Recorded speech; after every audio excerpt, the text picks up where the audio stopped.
মাধ্যমিক 2026-এর বাংলা পরীক্ষার শেষ মুহূর্তের সাজেশন। কোন কোন প্রশ্নগুলো তোমাদের মাধ্যমিক 2026-এর বাংলা বিষয়ের জন্য ভীষণ গুরুত্বপূর্ণ, সেই প্রশ্নগুলো তোমাদের আজকের এই ভিডিওতে আমি আলোচনা করব।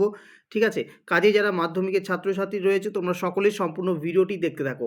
এর আগেও আমি তোমাদের বাংলা বিষয়ের তোমাদের কোনি থেকে অনেকগুলো গুরুত্বপূর্ণ প্রশ্ন দিয়েছিলাম, যেগুলো পরীক্ষায় আসার সম্ভাবনা বেশি। তোমরা চাইলে সেই ভিডিওটি দেখে নিতে পারো। ঠিক আছে, তো এখান থেকে দেখো তোমাদের প্রত্যেকটা অধ্যায় ধরে ধরে ব্যাকরণ সহ তোমাদের যে প্রশ্নগুলো শেষ মুহূর্তের জন্য চূড়ান্ত ইম্পর্টেন্ট, চূড়ান্ত গুরুত্বপূর্ণ, সেই প্রশ্নগুলো কিন্তু তোমাদের জন্য তুলে ধরছি। অবশ্যই তোমরা কিন্তু ভিডিওটি দেখতে থাকো।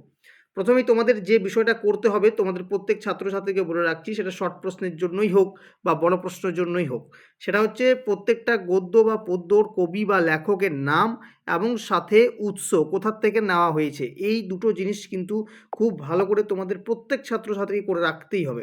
ঠিক আছে, তোমরা এখানে এটা স্ক্রিনশট নিয়ে নিতে পারো, এখানে প্রত্যেকটা গদ্য পদ্য এবং তার কবি লেখকের নাম এবং তার উৎস কিন্তু এখানে দিয়ে রেখেছি। সুতরাং তোমরা এটা স্ক্রিনশট নিয়ে রাখতে পারো বা লিখে নিতে পারো। ঠিক আছে, তো চলো শুরু করছি। তোমাদের প্রথমে হচ্ছে গল্প থেকে তোমাদের 3 নম্বর বা 5 নম্বরের প্রশ্ন তোমাদের দেওয়া হয়। তো সেক্ষেত্রে কী কী প্রশ্ন করবে, এখানে একটু লেখা যেগুলো আছে, লেখাগুলো একটু হেজি এসছে, কোনো অসুবিধা নেই, আমি তোমাদের বলে দিচ্ছি, তোমরা শুনে শুনে লিখে নাও। ঠিক আছে, প্রথম দেখো, গল্প তোমাদের 150টা শব্দ লিখতে হবে, মোটামুটি ধরতে পারো 1 থেকে 1.5 পেজ। তো এটা জ্ঞানচক্ষু থেকে কী কী পড়বে, জ্ঞানচক্ষু থেকে আমি তোমাদের জন্য 3টি প্রশ্ন রেখেছি। প্রথমত হচ্ছে যে তপনের মনে হয় আজ যেন তার জীবনের সবচেয়ে দুঃখের দিন। কোন দিন তপনের এমন হয়েছিল, তার এমন হওয়ার কারণ কি? 2+3। 2 নম্বর প্রশ্ন হচ্ছে পৃথিবীতে এমন অলৌকিক ঘটনাও ঘটে, কোন ঘটনাকে অলৌকিক বলা হয়েছে? অলৌকিক ঘটনা ঘটার উদ্দিষ্ট ব্যক্তি উপভোগ করতে পারেনি কেন? 3 নম্বর হচ্ছে গল্প ছাপা হলে যে ভয়ঙ্কর আহ্লাদটা হবার কথা, সে আহ্লাদ খুঁজে পায় না, কোন গল্পের কথা বলা হয়েছে? আহ্লাদ খুঁজে না পাওয়ার কারণটি ব্যক্ত করো। এই 3টি প্রশ্ন কিন্তু 5 নম্বরের জন্য তোমরা প্রত্যেক ছাত্রছাত্রী খুব ভালোভাবে রেডি করে রাখবে। এরপর হচ্ছে বহুরূপী থেকে আমি তোমাদের জন্য 2টি প্রশ্ন রেখেছি, 4টে প্রশ্ন রেখেছি। তো তোমাদের এটা করতে হবে। ঠিক আছে, গুরুত্বপূর্ণ 4-5টা প্রশ্ন তোমাদের জন্য, 4টি প্রশ্ন রেখেছি। তো সেই 4টি প্রশ্ন তোমাদের কিন্তু করতে হবে। প্রথম প্রশ্ন, হরিদার জীবনের সত্যিই একটি নাটকীয় বৈচিত্র্য আছে। বহুরূপী হরিদার কর্মকাণ্ডের মধ্যে যেভাবে নাটকীয় বৈচিত্র্য ধরা পড়েছে তার বিবরণ দাও। 2 নম্বর প্রশ্ন, তেমনি অনায়াসে সোনাও মারিয়ে চলে যেতে পারি, উক্তিটি কার? কোন প্রসঙ্গে তার এই মন্তব্যের আলোকে বক্তার চরিত্র বৈশিষ্ট্য আলোচনা করো। অথবা হরিদা চরিত্র, 2টি প্রশ্ন কিন্তু এক উত্তর। ঠিক আছে, হরিদা চরিত্র অথবা এই প্রশ্নটা একই উত্তর হবে। 3 নম্বর প্রশ্ন, অদৃষ্ট কখনোই হরিদার এই ভুল ক্ষমা করবে না, কোন ভুলের কথা বলা হয়েছে? সত্যিই কি ভুল ছিল? এই বিষয়ে তোমার মনোভাব ব্যাখ্যা করো। 4 নম্বর প্রশ্ন, এই শহরের জীবনের মাঝে মাঝে বেশ চমৎকার ঘটনা সৃষ্টি করেন বহুরূপী হরিদার সৃষ্ট চমৎকার ঘটনাগুলি সংক্ষেপে উল্লেখ করো। ঠিক আছে, এরপর পরবর্তী অধ্যায় হচ্ছে পথের দাবি থেকে আমি তোমাদের জন্য 2টি প্রশ্ন রেখেছি। প্রথম প্রশ্ন হচ্ছে 1 নম্বর, যে পলিটিক্যাল সাসপেক্ট সব্যসাচী মল্লিককে নিমাইবাবুর সম্মুখে হাজির করা হইল। প্রশ্ন হচ্ছে পথের দাবি পাঠ্যাংশে সব্যসাচী মল্লিক সম্পর্কে কি জানা যায়, তাকে জিজ্ঞাসাবাদের সময় কি পরিস্থিতি তৈরি হয়। 2 নম্বর প্রশ্ন, বাবুটির স্বাস্থ্য গেছে কিন্তু শখ 16 আনায় বজায় আছে। প্রশ্ন হচ্ছে বাবুটিকে তার সাজসজ্জার পরিচয় দাও। এই প্রশ্নটাকে আবার ঘুরিয়ে এভাবেও দিতে পারে যে অপূর্ব তাহার পরিচ্ছেদের প্রতি দৃষ্টিপাত করিয়া মুখ ফিরাইয়া হাসি গোপন করিল। তাহার বলতে কার কথা বোঝানো হয়েছে? তার পরিচ্ছদের প্রতি দৃষ্টিপাত করে হাসি গোপন করার কারণ কি? ঠিক আছে, এই গেল কবিতা থেকে, তোমাদের গল্প থেকে প্রশ্ন। এবার হচ্ছে তোমাদের কবিতা থেকেও তোমাদের 150 শব্দ লিখতে হবে। তো প্রথম হচ্ছে তোমাদের অসুখী একজন থেকে তোমাদের জন্য 2টো প্রশ্ন রেখেছি। প্রথম প্রশ্ন হচ্ছে, যেখানে ছিল শহর সেখানে ছড়িয়ে রইল কাঠকয়লা, অসুখী একজন কবিতা অবলম্বনে শহরের এই পরিণতি কীভাবে হলো লেখো। অথবা এই প্রশ্নটাকে ঘুরিয়ে দেবে যে তারপর যুদ্ধ এলো, কিসের মতো যুদ্ধ এসেছিল, যুদ্ধের পরিণতি কী হয়েছিল। 2 নম্বর প্রশ্ন, আর সেই মেয়েটি আমার অপেক্ষায়, মেয়েটিকে তার অপেক্ষায় কারণ কবিতা অনুসারে ব্যাখ্যা করো। চলে যাবো পরবর্তী কবিতা। যে কবিতাগুলো থেকে ইম্পর্টেন্ট এবছরের জন্য, যে কবিতাগুলো ইম্পর্টেন্ট এবং যে প্রশ্নগুলো ইম্পর্টেন্ট সেগুলোই কিন্তু দিয়েছি। দেখো এখানে আফ্রিকা নেই, কারণ আফ্রিকা থেকে এবছর আসার সম্ভাবনা কম। এরপর হচ্ছে প্রলয় উল্লাস, সেখান থেকে কী কী দিয়েছি দেখো। প্রথম দিয়েছি যে ভেঙে আবার গড়তে জানে সে চিরসুন্দর, সে বলতে কার কথা বলা হয়েছে? ভেঙে ফেলার মধ্যেই আছে গড়ার ইঙ্গিত। ঠিক আছে, তো এই সত্যটি কবিতায় কিভাবে প্রতিফলিত হয়েছে তা আলোচনা করো। 2 নম্বর প্রশ্ন, তোরা সব জয়ধ্বনি কর, কবি কাদের উদ্দেশ্যে এই আহ্বান জানিয়েছেন? কবিতায় এই আহ্বানের পুনরাবৃত্তির কারণ উল্লেখ করো। চলে যাব পরবর্তী অধ্যায়, অস্ত্রের বিরুদ্ধে গান। এখান থেকে আমি একটাই মাত্র প্রশ্ন রেখেছি সেটা হচ্ছে এই প্রশ্নটার উত্তরটা যদি তুমি করে রাখো, তুমি বাকি যে কোনো প্রশ্নের উত্তরই তুমি করতে পারবে। অস্ত্রের বিরুদ্ধে গান কবিতার মূল বক্তব্য নিজের ভাষায় লেখো, এটাকে ঘুরিয়ে দেবে। কবি জয় গোস্বামীর অস্ত্রের বিরুদ্ধে গান কবিতায় যুদ্ধ বিরোধী মনোভাবের যে প্রকাশ ঘটেছে তা নিজের ভাষায় বিবৃতি করো। এরপর হচ্ছে তোমাদের প্রবন্ধ। ঠিক আছে, প্রবন্ধ থেকে কি করবে, এখান থেকে তোমাদের 5 নম্বরের জন্য 150 শব্দে লিখতে হবে। তো প্রবন্ধ হারিয়ে যাওয়া কালিকলম, হারিয়ে যাওয়া কালিকলম, বাংলা ভাষা বিজ্ঞান, দুটো আছে, দুটোর মধ্যে একটা করতে হয়। তো আমি দুটো থেকে প্রশ্ন দিয়েছি, যার যেটা ভালো লাগে সে সেটা করবে। প্রথম প্রশ্ন, আমরা কালি তৈরি করতাম নিজেরাই, লেখকরা কীভাবে কালি তৈরি করতেন তা প্রবন্ধ অনুসরণে লেখো, অথবা আমাদের ছিল সহজ কালি তৈরি পদ্ধতি, প্রবন্ধ অনুসারে কালি তৈরির সহজ পদ্ধতিটি লেখো। 2 নম্বর প্রশ্ন, ক্যালিওগ্রাফিস্ট বা লিপিকুশলী কাদের বলা হয়, এদের সম্বন্ধে প্রাবন্ধিক কী বলেছেন তা লেখো।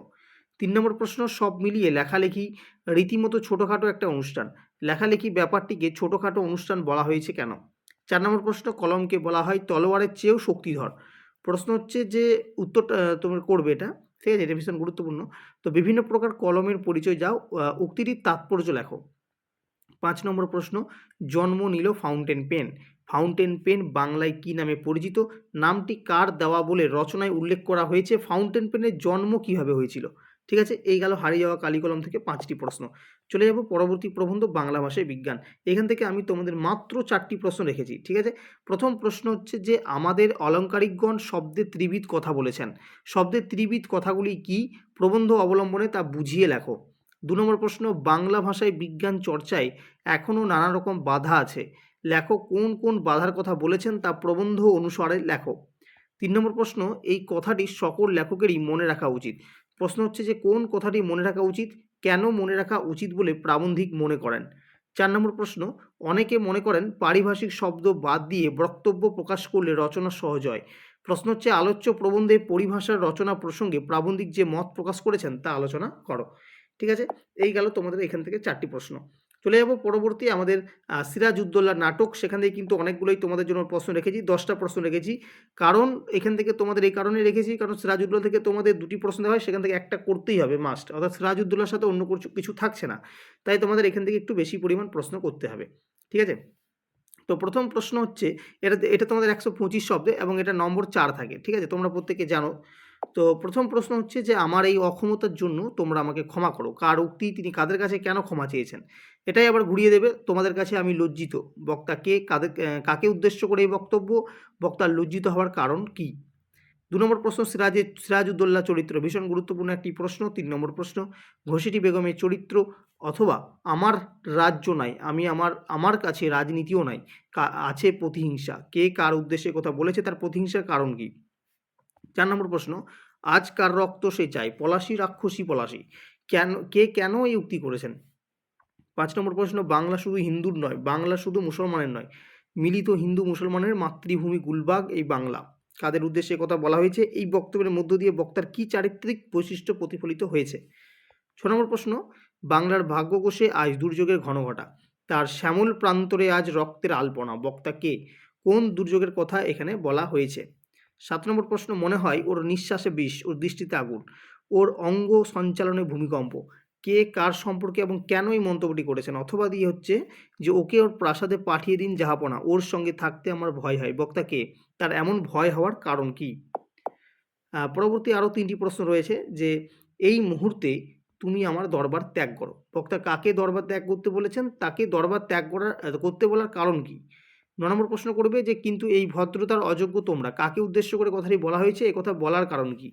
10 নম্বর প্রশ্ন হচ্ছে এইবার হয়তো শেষ যুদ্ধ, কোন যুদ্ধের কথা বলা হয়েছে, বক্তা এই যুদ্ধকে শেষ যুদ্ধ বলেছেন কেন। ঠিক আছে, এই 10টি প্রশ্ন তোমরা করে যাও, আশা করছি তোমরা এখান থেকে কমন পেয়ে যাবে।